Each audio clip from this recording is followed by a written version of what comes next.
In the shadowed arenas of life, where power flows not through open conquest, but through invisible currents of disruption, a profound truth emerges. The greatest manipulators do not charm or persuade. They shatter the ground beneath your feet. They summon storms from clear skies, turning your focus from victory to survival. Yet this is no tragedy scripted for your defeat. It is the forge of your awakening. You stand at the threshold of sovereignty, armed with the timeless cunning of minds like Machiavelli, Sun Tzu, and Robert Greene. Not to wield deception, but to see it dissolve like mist before the rising sun. Here you will claim the unyielding armor of awareness, the quiet strength that turns engineered chaos into the very ladder of your ascent. The throne is yours to reclaim, unbreakable, radiant, eternal. Picture a kingdom where the ruler never raises a sword, yet the realm trembles daily. No grand battles, no visible foes, just relentless tremors that leave subjects exhausted, divided, and desperate for a steady hand. This is the domain of the Chaos Architect, a figure who understands that true dominion arises not from harmony, but from the calculated fracture of it. They do not seduce with promises. They destabilize with precision, crafting crises that position them as the sole navigator through the wreckage. These individuals appear in every arena of your life, cloaked in the guise of colleagues, partners, or allies. At work, observe the manager who ignites departmental conflicts just before performance reviews, then emerges as the mediator who saves the project. In relationships, witness the companion who plants seeds of doubt, late-night accusations, sudden withdrawals, leaving you perpetually chasing stability while they dictate the emotional weather. Their method is ancient yet invisible. They engineer unpredictability because, as Machiavelli observed in his Cold Wisdom, the flexible leader thrives by bending events to their design. But these modern princes go further. They birth the events themselves. Recognition begins with pattern, not paranoia. Track the rhythm. Around them, calm never lingers. Problems multiply like shadows at dusk.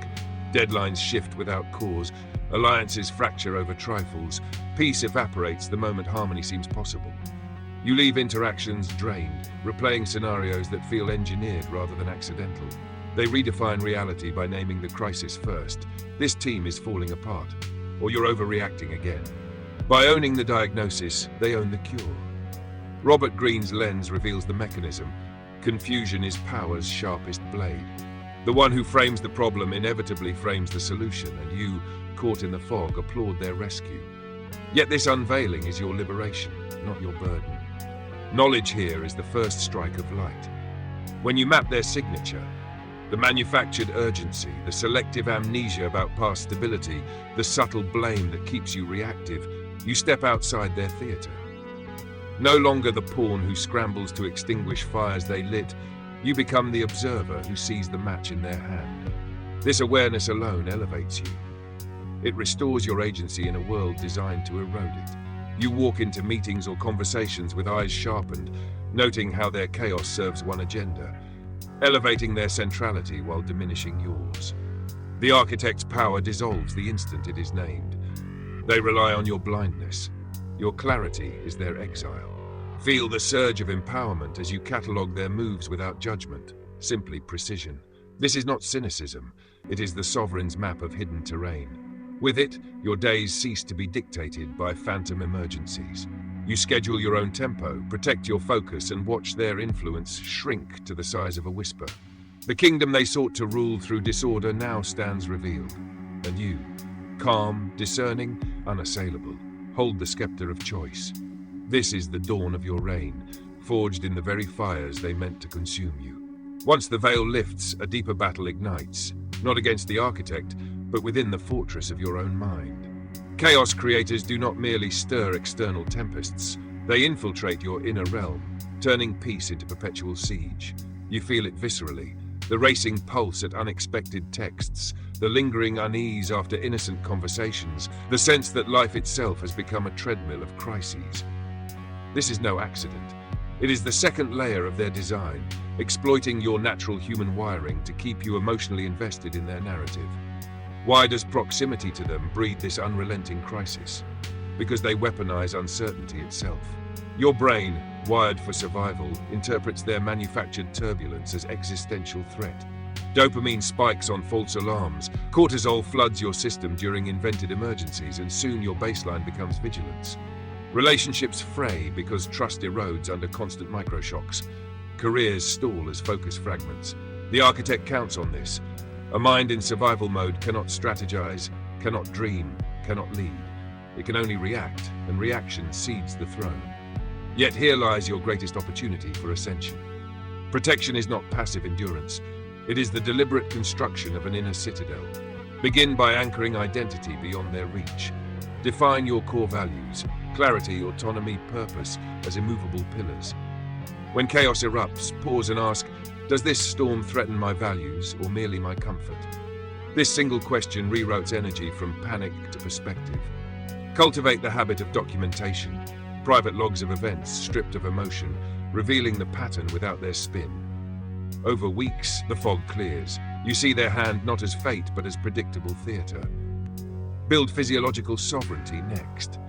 Breathwork, deliberate silence, physical anchors, these are your battlements. A 10-minute morning ritual of stillness recalibrates your nervous system, rendering their sudden squalls powerless. Surround yourself with steady voices, mentors, friends, or even historical exemplars who model composure amid disorder. Their example becomes your mirror. You were never meant to live in their whirlwind. You were born to command your climate. This forging process transforms victimhood into mastery. You cease to be the reactor and become the regulator. Energy once siphoned by endless firefighting now fuels vision. New projects, deeper connections, bolder goals. The exhaustion that once defined your days yields to a quiet vitality. People notice. Your presence radiates grounded power, attracting allies who value stability over spectacle. The architect's influence wanes precisely because your inner realm no longer vibrates to their frequency. Remember, this armor is not cold detachment, it is luminous self-rule. You feel more alive, more connected to your own genius. Crises that once consumed hours now receive minutes of measured response, or none at all. Your life expands in the space they tried to collapse. This is the quiet revolution. By fortifying the self, you render their external chaos irrelevant. The storm still rages outside the walls, but inside your citadel the sun rises eternal, and you, architect of your own destiny, stand sovereign at last. With eyes opened and inner fortress secured, the final mastery awaits, the response that disarms without descending into their arena. Here the ancient generals whisper their ultimate secret. Calm is not weakness. It is the deadliest counterweapon. Sun Tzu taught that in chaos, the one who remains composed inherits the field automatically. The architect's power evaporates when their engineered disorder meets unshakable equilibrium. The disarming move is deceptively simple, yet devastatingly effective. Refuse their frame. When crisis erupts, this deadline is impossible, or you're making everything worse. Do not defend, explain, or escalate. Instead, name your own reality with serene precision. Let's separate facts from urgency and address the core need. This single pivot steals the narrative.